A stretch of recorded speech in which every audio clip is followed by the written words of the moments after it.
chassid est celui qui fait le bitoul devant le tzaddik, c'est-à-dire qu'il s'annule devant le Rav. Il est prêt à tout écouter ce que le Rav va lui dire et ne va pas commencer à dire oui, non, il a raison, il a tort, c'est bizarre, pourquoi, comment. Si c'est ça, c'est pas, il n'est pas, un Kéli pour apprendre de ce Rav. C'est comme quelqu'un à Mavdil, je vous donne un exemple. Par exemple, moi, je viens prendre un cours d'auto-école et puis le moniteur, il me dit fais ci, fais ça. Je dis ah non, non, ah non. Il va te dire mon Dieu, qu'est-ce que tu veux? Si tu connais tout, qu'est-ce que tu viens chez moi? Qu'est-ce que tu viens faire chez moi? Tu as déjà le permis alors? Ça ne marche pas comme ça. Ok. Regardez Rivka. Rivka et Manon, qui a marqué dans la Torah, la première qui a été voir un Rav de la Torah, je crois que c'est la première personne, c'est Rivka. Il y a marqué va-t-elle l'idrosh et Hachem. Elle a été questionnée Hachem. Et Rachid nous dit elle n'a pas été questionnée Hachem. Elle a été à l'Eshiva de Shem Vaever. Elle a été voir le tzaddik de la génération. Pourtant, son mari, c'était Yitzhak. Mais le Rosh Yeshiva, c'était Shem Vaever. Et donc, on voit de là que la Torah te dit si tu vas demander à un grand tzaddik quelque chose, c'est comme si tu as été Doresh et Hachem, questionner Hachem directement. Mais pour ça, il faut beaucoup de bitoul, il faut beaucoup s'annuler, être prêt à accepter ce qu'il nous dit. Il arrive aussi des fois, moi je l'ai vu parce que Akadosh Baruch Hu m'a permis de recevoir les gens pendant 5 ans avec Rav Israël, et il y a des gens, quand Rav Israël il leur disait une chose, ils disaient non, mais ils discutaient. Alors ça, c'est pas... À la fin, Rav Israël disait bon, d'accord. Ok. Il y en a même une, le Rav lui a dit pourquoi tu viens me voir? Pourquoi tu viens me voir? Tout ce que je dis, tu ne veux pas faire, tu ne veux pas écouter, tu poses des questions, tu discutes sur ce que je te dis, ce n'est pas la peine. Combien de gens, par exemple, sont venus chez Rav Israël, lui ont dit Rav Israël, je veux faire ma aliyah. Rav Israël leur dit non. Il leur dit non, mais oui, mais Rav Israël, vous comprenez, nanana, non. Non, mais Rav Israël, et quand à la fin, il dit bon, alors pas. Et qu'est-ce qu'il disait? Il disait j'ai la bracha de Rav Israël. Non, ça ne s'appelle pas ça, avoir la bracha de Rav Israël. Si le Rav te dit pars tout de suite, mais à la fin, tu l'as tellement usé, tu dis bon, alors vas-y. Combien ont regretté? Vous comprenez? Alors, une des conditions pour apprendre, c'est de s'annuler, c'est-à-dire être prêt à accepter ce que le Rav nous dit. Et ce qui sort en premier du Rav. Ça, c'est déjà très important. Comme a fait Rivka. Voilà. Si c'est comme ça, alors le tzaddik, c'est comme un ascenseur qui va nous élever. OK? Ou comme une ambulance sur l'autoroute. On avait dit, il y a une ambulance sur l'autoroute ou la voiture du président de la République sur l'autoroute, et il y a des bouchons, et il y a des motards devant, ils font écarter les gens. Et si on se colle à la voiture du président de la République, on arrive à passer tous les bouchons. C'est exactement pareil avec le tzaddik. On arrive à nous éviter plein d'embûches, il va nous conseiller, il va nous permettre de nous élever beaucoup plus vite que si on n'était pas attaché à lui. Voilà.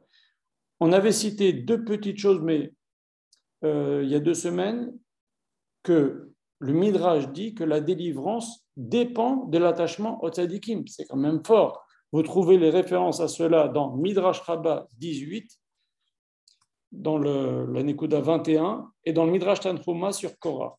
Voilà.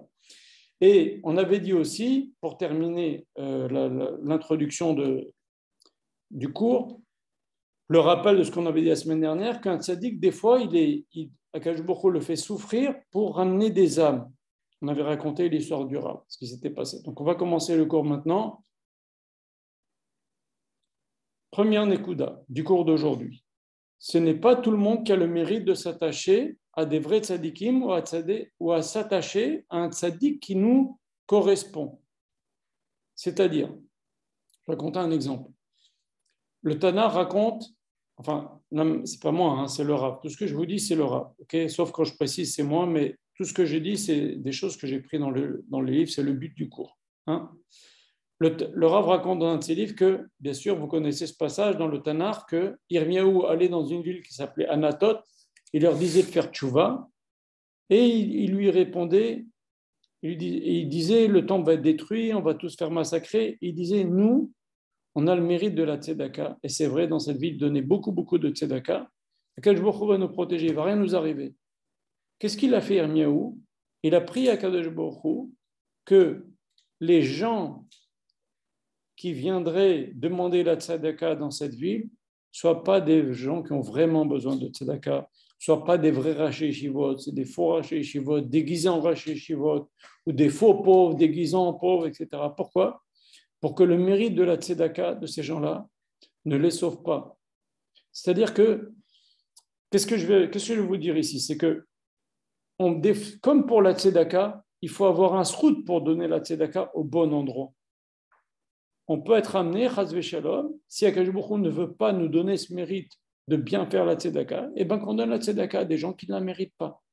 Et bien c'est pareil, on peut s'attacher à des gens qui ne sont pas des vrais tzadikim, comme on a dit tout à l'heure, et on part dans des délires, ils nous mènent par le bout du nez, et tout le fruit, tout le profit que l'on aurait pu avoir en étant attaché avec un vrai tzadik, on ne va pas l'avoir. Donc il faut le mérite, il faut un mérite. Et il faut prier à Kadosh Baruch Hu pour qu'on soit attaché à un rave qui est vraiment un rave qui va nous faire progresser. Ça, c'est une chose. Et deuxième chose, chacun ressent au fond de lui là où il a une faiblesse. Et on voit qu'il y a des rabbanim où leur point sur lequel il insiste, c'est par exemple, le Chafetz Chaim, c'était le Lashon Hara. Le Rav, il parle beaucoup des relations hommes-femmes, du Shmirat HaBrit. Okay. Le Rav Kanievski ou le Chazon Ish ou des rabbanim, ils parlent beaucoup de l'étude de la Torah. Il y a des rabbanim comme Rav Yitzhak Yosef, leur point sur lequel ils insistent beaucoup, c'est d'apprendre la halakha.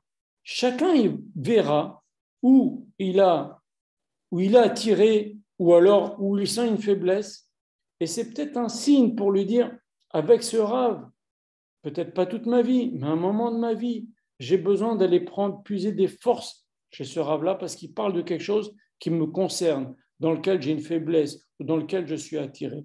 Donc, on a dit, pas tout le monde a la chance d'être attaché à un tzaddik émet. Il faut aussi être attaché à un tzaddik qui correspond à ce qu'on appelle shoresh nishmato. Ça correspond à quelque chose.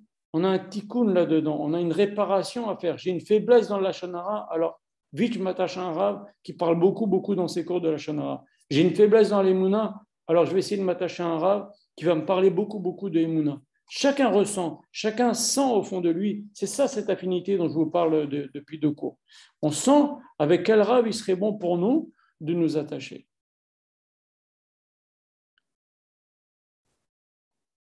Un tzaddik doit comprendre ses élèves. Ça, c'est aussi une nekuda. Si un tzaddik plane dans les hautes sphères, ok, et il ne comprend pas les difficultés de la génération, il ne pourra pas nous aider. Il faut que ce soit un rav qui nous comprenne, qui comprenne les difficultés, qui soit à l'écoute des difficultés de la génération.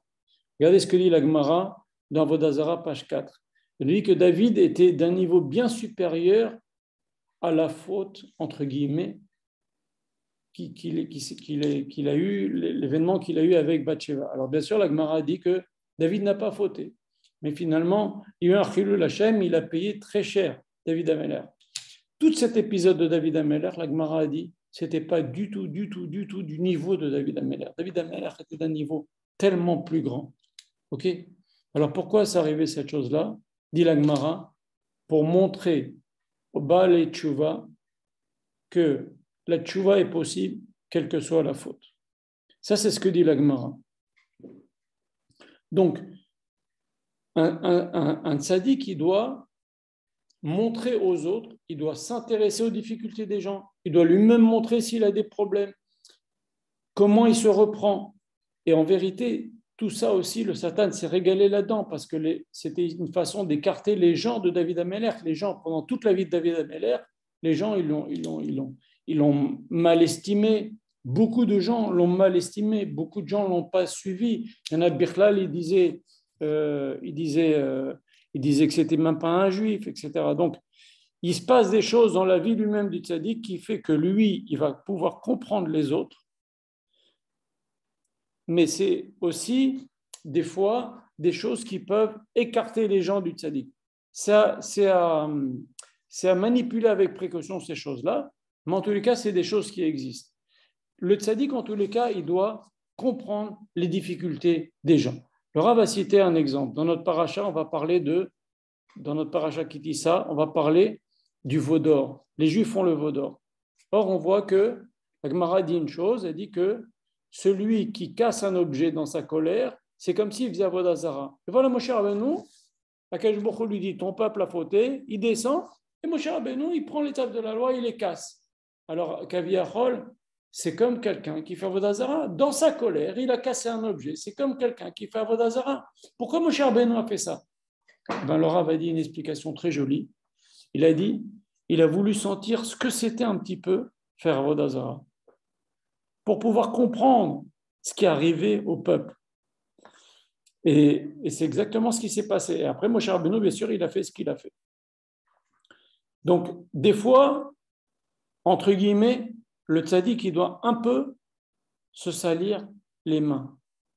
Entre guillemets. Le Rav dit aussi, un Rav qui s'occupe de Shalom Bayit, eh ben, des fois, il écoute des choses pas très jolies. Mais ce n'est pas grave. Mais s'il ne fait pas ça, il ne va pas pouvoir les aider. Bon, eh ben, c'est comme ça.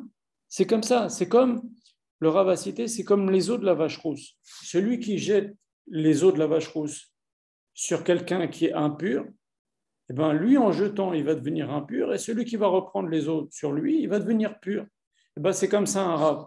Des fois, il est un petit peu obligé de mettre les mains, de retrousser ses manches et de, comme on avait dit, la différence entre un Rav et un tzaddik.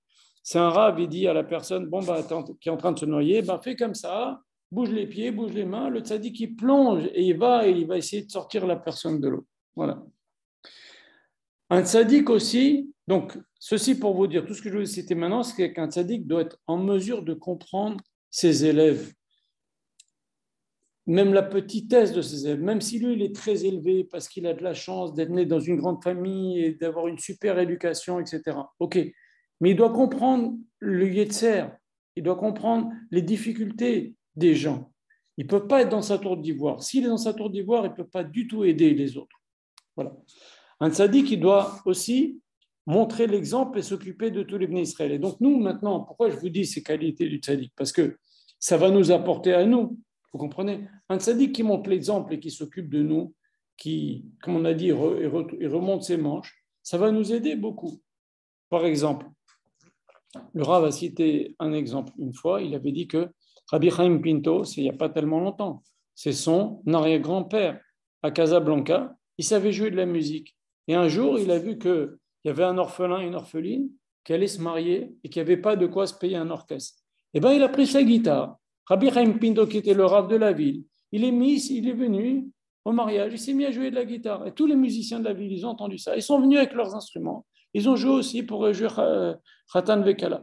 Donc, un Rav, il ne doit pas être dans son piédestal. Il doit comprendre les difficultés de sa communauté. Ça, c'est un élément très important. Et ça crée aussi de la proximité entre nous et le Rav.